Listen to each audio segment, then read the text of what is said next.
A paz do Senhor, irmãos. Boa noite a todos. Que prazer estar aqui presente com os irmãos, nesse momento tão precioso onde nós podemos viver, ver a bondade e a misericórdia do Senhor sendo renovada sobre as nossas vidas. Isso é maravilhoso. Trago um abraço do pastor Ailson, meu pai, lá da Igreja Chamas do Avivamento do Vila Bretas, que permitiu, que autorizou que eu estivesse aqui nessa noite compartilhando um pouquinho da palavra de Deus juntamente com os irmãos. Agradeço a confiança da tia Dorcas, a confiança que teve em me trazer para aqui para conversar com os irmãos um pouquinho, tia Denise, Dudu. É muito bom ver a família adorando ao Senhor, ver os frutos de alguém, de algumas pessoas que durante um bom tempo estiveram de joelhos para que hoje nós estivéssemos aqui de pé. Amém? Irmãos, eu convido os irmãos a abrir a Bíblia no livro na segunda carta de Timóteo, no capítulo 2, versículo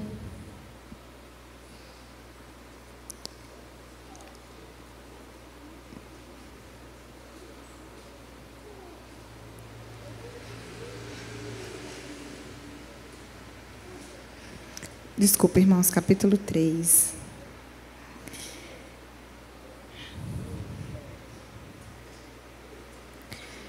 Versículo 14 até o versículo 16.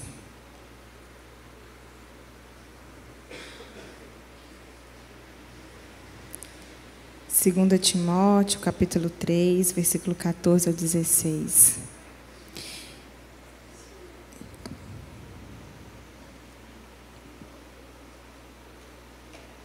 E o texto diz assim: porém tu permanece naquilo que aprendestes e que fostes inteirado, sabendo de quem o aprendestes, e que desde a infância sabes as sagradas letras, que podem tornar-te sábio para a salvação pela fé em Cristo Jesus.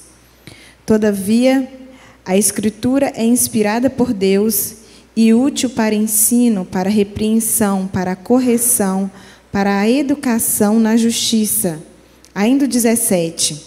A fim de que o homem de Deus seja perfeito e perfeitamente habilitado para toda a boa obra. Feche os seus olhos por um instante. Coloque a mão aí sobre o seu coração. Fale com o Senhor para que Ele possa dizer, para que Ele possa transmitir aquilo que nós precisamos nesta noite. Deus eterno, soberano, somos gratos a Ti, meu Pai, pela oportunidade que temos de estar na Tua casa. Reconheço agora, Jesus, que sou pequena, que sou frágil, mas que a Tua mão poderosa, Senhor, está sobre as nossas vidas, está sobre esta igreja. E eu peço, meu Pai, neste momento que eu seja apenas um instrumento usado nas Tuas mãos, mas que a Tua voz possa ecoar dentro desta casa. Que não sejam as minhas palavras, meu Deus, mas que seja o Senhor falando com a Tua igreja nesta hora. E que possamos reconhecer a presença do Teu Espírito Santo. Que possamos estar sensíveis, meu Pai, a manifestar da Tua glória e da Tua graça neste lugar. É o que pedimos e agradecemos em nome de Jesus. Amém. Irmãos, apesar do tema ser mães de joelhos, filhos de pé, nós percebemos que nós temos aqui a família, Temos pais, temos filhos. E como é interessante, como é importante nós tratarmos esse assunto sobre oração, porque eu não sei como que é aqui na igreja metodista, mas eu vou falar lá da minha igreja. Os cultos de oração são os cultos menos frequentados. Não sei se aqui passou, eu acho que não. Mas, geralmente, é uma característica que as igrejas, pelo menos aqui do Brasil, têm. Os cultos de oração são os cultos menos frequentados.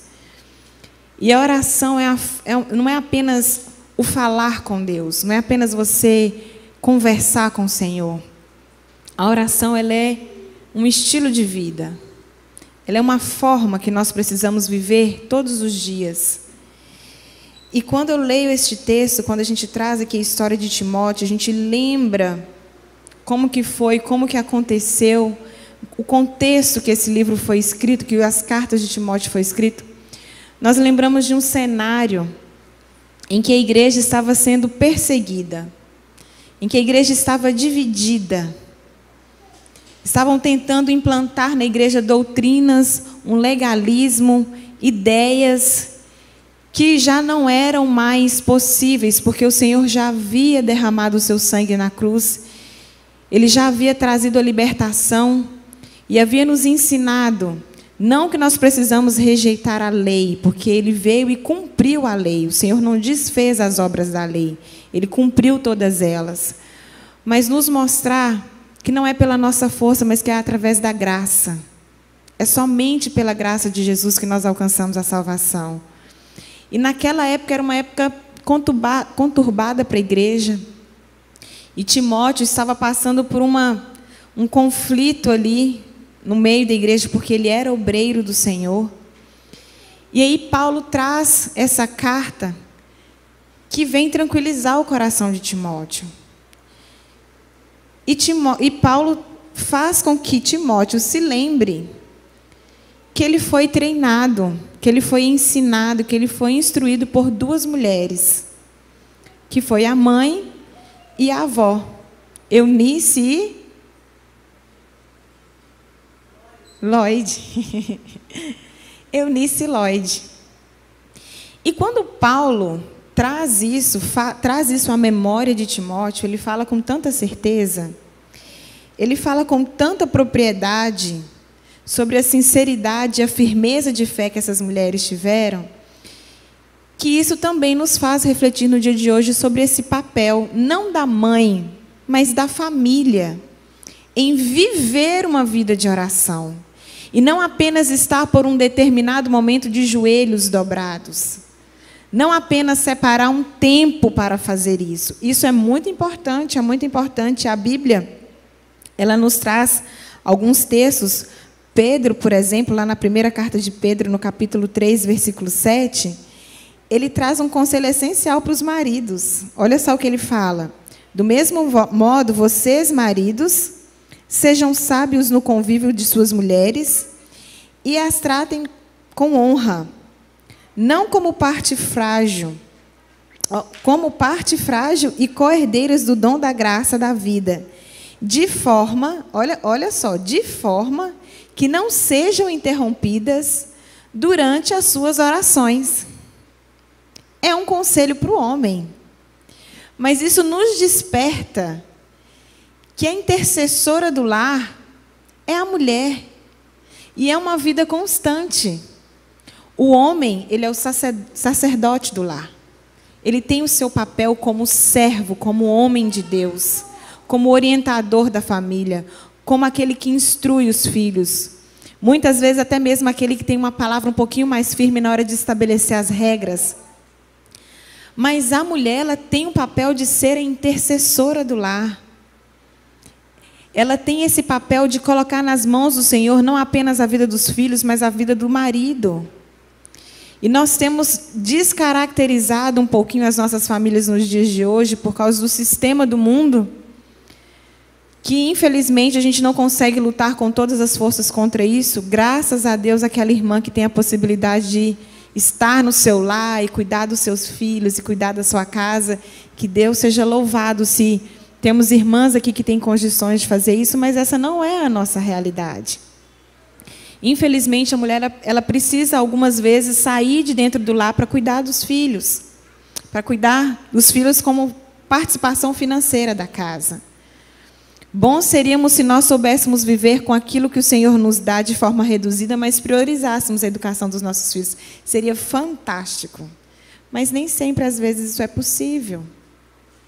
E quando a mulher é tirada de dentro do lar e é levada para o mercado de trabalho, de certa forma, os filhos e a família, eles ficam sem essa proteção da intercessão. Porque o tempo não é mais o mesmo. As mulheres buscaram por igualdade, né? Direitos iguais. É igual, irmã? A irmã que trabalha fora é igual?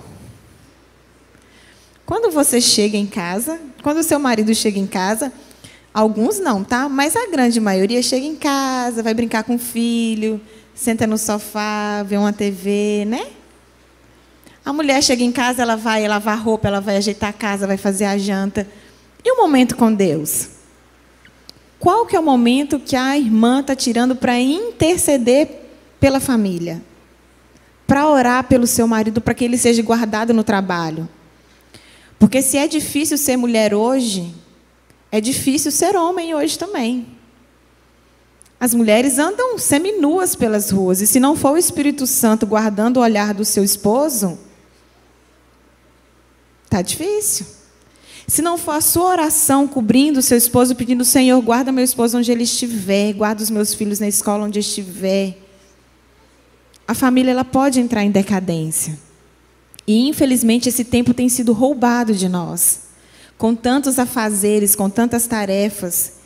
E essa decadência na família, ela vem para tentar destruir os nossos lares. Ela vem para tentar tirar a igreja da presença do Senhor. Ela vem para tentar destruir o seu lar.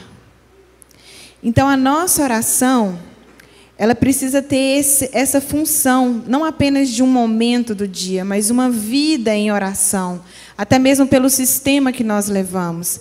Tire um tempo, reserve um tempo para você ter o seu devocional com o Senhor, mas não se esqueça que você precisa viver em oração.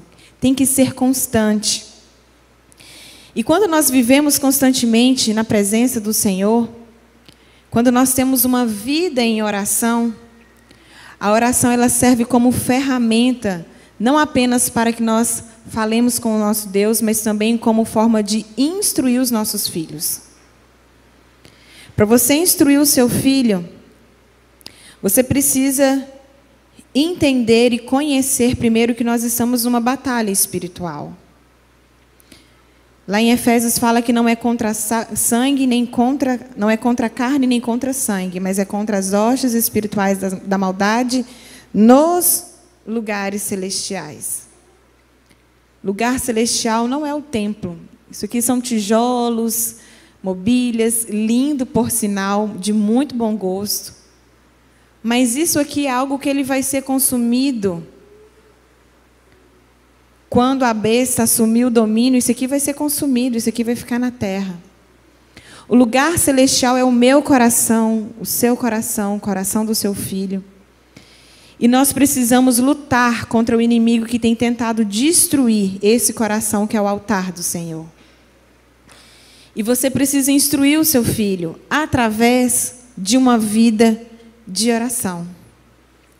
Você precisa entender que o inimigo do seu filho, que o inimigo, né, que a gente está lutando contra, são aquelas coisas e aquelas pessoas que tentam influenciar e retirar o seu filho da presença do Senhor.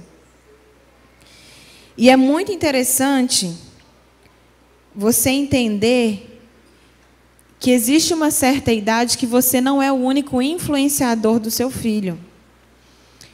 O irmão consegue projetar para mim? É muito bom, é uma delícia quando a gente tem um bebezinho nas mãos, que a gente consegue ter o domínio dele, né? Faz o que eu quero, do jeito que eu quero, na hora que eu quero. Só que os filhos crescem. Você não deixa de ser mãe, não deixa de ser pai, porque o seu filho cresceu. Você deixa de ser mãe porque o seu filho tem 40 anos? Ou tem 30 anos? Não deixa.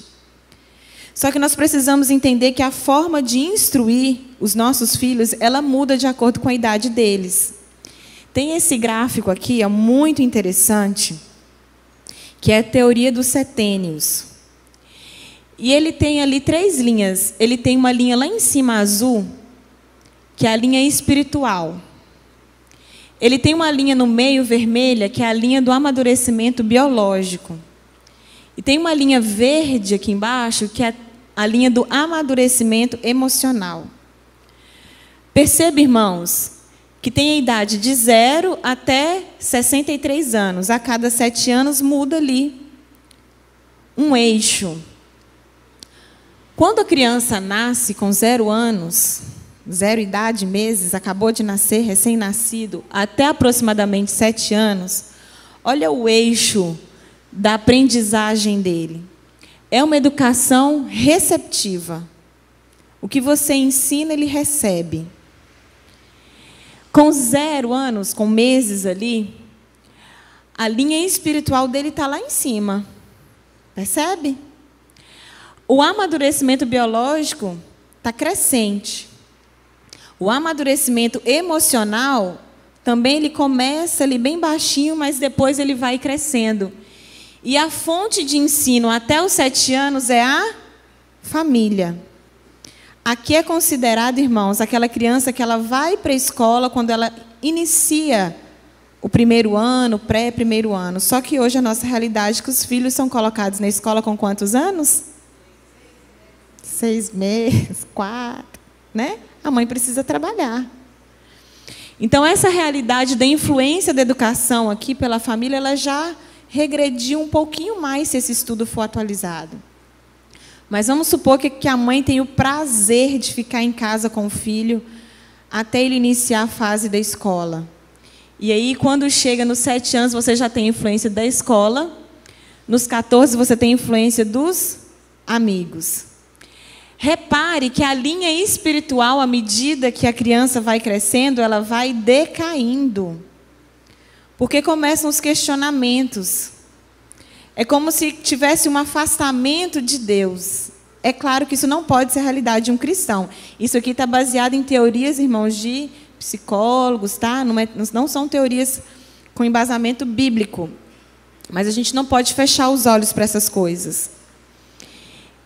Ela vai crescendo biologicamente, vai amadurecendo emocionalmente. Lembra do divertidamente? Que vão sendo acrescentadas emoções à medida que cresce? É o exemplo mais fácil que a gente tem para dar. Mas a espiritualidade, ela vai caindo. Porque ela vai começando a questionar, e se ela não for alimentada, se ela não for instruída, se ela não tiver os acessos à palavra de Deus, à escola bíblica dominical, aos estudos, se ela não vê os pais como um forte exemplo de instrução cristã, isso vai se distanciando cada vez mais. E nós temos a mania de achar que porque somos crentes, os nossos filhos são crentes e serão crentes e não serão tirados, tomados de nós. É claro que aquele que é eleito não tem jeito. Aquele que o Pai me der, vem a mim, de maneira nenhuma eu o lançarei fora. Mas durante essa caminhada, ele pode ser atraído pelas ofertas do mundo e viver uma fase da vida lá, longe dos caminhos do Senhor, e ele não vai perder a salvação. De uma forma ou outra, o Senhor vai trazê-lo novamente, mas ele vai sofrer lá e sua família vai sofrer. Nós não podemos fechar os olhos para isso. A gente precisa lembrar disso. E em 1 Coríntios, capítulo 15, 33, diz: não vos enganeis. As más companhias corrompem os bons costumes.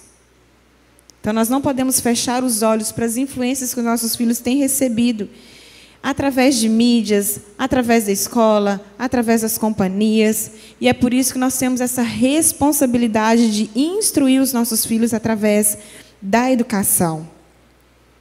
E aí, quando você permanece na presença de Deus, naquilo que você aprendeu, tendo essa convicção, você sabe quem você é.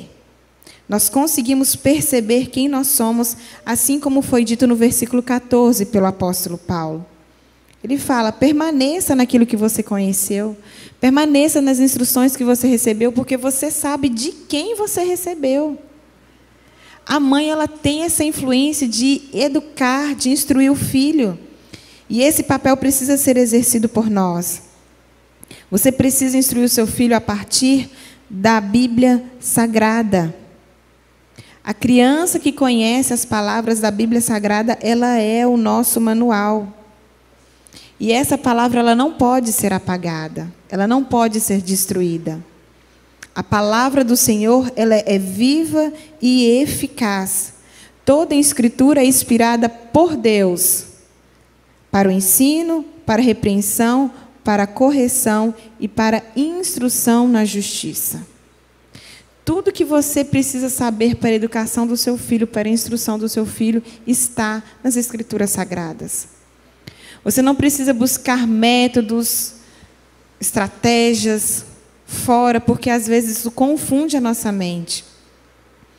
Teorias de educação positiva, não precisa buscar sobre isso. Na Bíblia ela traz tudo o que você precisa saber. E ela nos ensina a ter uma instrução formativa. Uma instrução que você molda, que você forma a sua criança à luz daquilo que ela foi criada. Porque nós somos criados para a glória de Deus. E aí vem o outro ponto. Você precisa colocar na sua mente, pense aí, você que tem filho pequeno. Qual que é o perfil de filho que você quer na fase adulta? Que tipo de adulto você quer ter? Que tipo de filho você quer quando ele tiver 18 anos, 20 anos, 30 anos? Qual que é o perfil que você quer do seu filho? Você quer falar assim, olha, esse aqui é o meu filho. Ele é assim. Ele é um... O que você quer completar essa frase? Qual que é o perfil que você quer dele? É muito legal, é muito bacana. Falar assim, olha, esse aqui é meu filho, ele é um enfermeiro. Esse aqui é meu filho, ele é um servidor público. Isso não é errado. Nós precisamos dar educação, porque a educação transforma. Mas olha que interessante você chegar, esse aqui é o meu filho, ele é um servo do Senhor, ele teme ao Senhor e também é um excelente médico, e também é um excelente enfermeiro. Coloque na sua mente que a primeira coisa que você precisa formar no seu filho é o caráter cristão. Porque nós fomos criados para a glória de Deus. Porque dele, por ele, para ele são todas as coisas. Então, a sua família precisa viver e ser para a glória de Deus.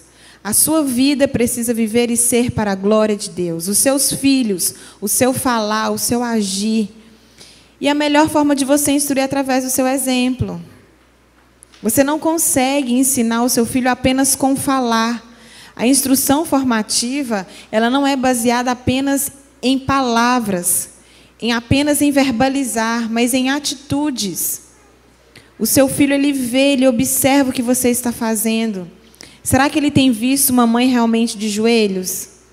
Será que ele tem visto um pai de joelhos, uma família que realmente se entrega e dedica ao Senhor? Existem estatísticas terríveis sobre os filhos dos crentes que estão fora da igreja, que estão longe da igreja. Essa não pode ser a nossa realidade. Mas talvez essas famílias são aquelas famílias que quando chegam em casa falam, você viu o tapete da igreja hoje? Não estava limpo. E aí seu filho está escutando você lhe falar mal da igreja. É porque a limpeza essa semana era do Ministério de Louvor e o Ministério de Louvor não limpou direito. Nossa, você viu como que estava alto o som hoje? Esse é o testemunho que você está passando para o seu filho, que a igreja não é um lugar bom. O que você fala perto do seu filho, o que ele ouve de você, isso serve também como testemunho. Nós precisamos instruir os nossos filhos com amor, ensiná-los a amar a casa do Senhor, a amar os irmãos, a servir os irmãos com carinho. Isso é uma vida de oração. Isso é viver em oração e para a glória de Deus. Instruir os nossos filhos no caminho que ele deve andar. Pensar em como eu quero ver o meu filho no futuro. Quero ver um servo do Senhor, temente a Deus, sendo usado na casa do Senhor para a glorificação do nome do Senhor. Quero que o meu filho faça diferença na geração, na escola, no trabalho. Eu quero que o nome do Senhor seja glorificado através da vida dos meus filhos. Esse é o cenário ideal, é o futuro que você, como mãe, como pai, precisa desejar. E sozinho nós não vamos conseguir. Nós precisamos estar juntos como igreja. Nós precisamos estar juntos como família. Esse não pode ser o objetivo só da mãe, tem que ser o objetivo da família. Tirar um momento para vocês intercederem juntos, para vocês orarem juntos. O culto doméstico, que é muito importante. É importante ter o devocional, cada um ter o seu momento com Deus, mas é importante que a família tenha esse tempo. As refeições, que geralmente a gente não consegue mais fazer, né, em família. Mas isso tudo é viver uma vida em oração. Isso tudo é testificar do poder do Senhor dentro do lar. A presença do Senhor precisa ser constante na sua casa. Em todos os momentos, Ele precisa ser o centro da sua vida, o centro dos seus filhos. E você pode interceder, ser uma intercessora da sua casa, do seu lar, onde você estiver. Não permita que o cansaço, não permita que as adversidades, não permita que os problemas e até mesmo que as tarefas de casa sejam uma justificativa para você não dobrar os seus joelhos, para você não se entregar, para você não entregar o seu lar ao Senhor. E que a sua vida, o seu fazer, seja ali no fogão, lavando uma roupa, que você faça isso com alegria, testificando que a salvação, que a alegria da salvação está na sua vida. Mostrando para o seu filho e para a sua filha como é prazeroso ser chamado filho de Deus. Para que ele deseje isso, estar na casa do Senhor. Eu te convido nesse momento a fechar os seus olhos, a curvar a sua cabeça e fechar os seus olhos. Coloque a mão sobre o seu coração e fala assim: Senhor, eu preciso dessa transformação na minha vida. Eu preciso que a oração seja constante na minha casa e na minha vida. Viver uma vida de oração e que minha casa, meus filhos, a minha família seja para a glória do Senhor. Porque não existe coisa melhor do que estar na tua casa, não existe coisa melhor do que te servir, Pai. Aleluia, Jesus. É o desejo, meu Pai, é o clamor da tua igreja neste momento, Deus. Senhor, temos aqui famílias, algumas por inteiro, algumas representadas por pessoas. Mas nós temos aqui, meu Pai, a tua igreja clamando pelo teu poder, pela libertação dos nossos lares, das nossas famílias. Nós sabemos, meu Deus, que o inimigo tem se levantado, como se levantou nos dias de Moisés, como se levantou, meu Pai, nos dias de Maria, de José, quando Jesus foi concebido. O inimigo orquestrou, meu Deus, toda uma guerra espiritual, tentando destruir a vida daquelas crianças que no futuro seriam os libertadores do povo de Deus. Senhor, eu não sei o que está sendo preparado para nós. Eu não sei, meu Pai, qual que é a intenção do Senhor com esta geração. Mas eu sei, Deus, que o inimigo tem tentado fortemente destruir os nossos filhos, destruir a nossa casa e o nosso lar. Mas nós cremos no Deus de Moisés. Nós cremos no Deus, no Senhor Jesus Cristo, que se entregou por nós.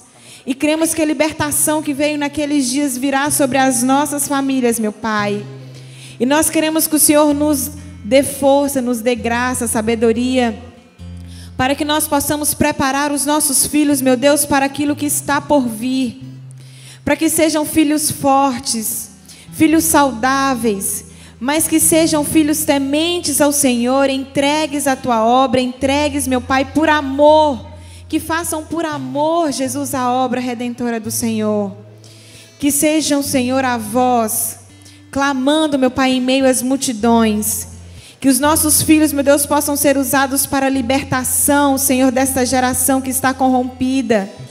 Que esses momentos difíceis e de crise, meu Pai, nós possamos criar filhos fortes, que temem ao Senhor e que amam a tua palavra, que busquem estar na tua presença, que se derramem no teu altar, que desejem, meu Pai, os momentos de intimidade contigo, que seja profunda a intimidade dos nossos filhos com o Senhor, para que todos nós possamos ver a tua glória, e para que naquele dia glorioso em que o Senhor virá, meu Pai, sobre as nuvens, nós possamos subir, meu Pai, aos céus e te adorar e te exaltar eternamente, como é a promessa que o Senhor fez para nós.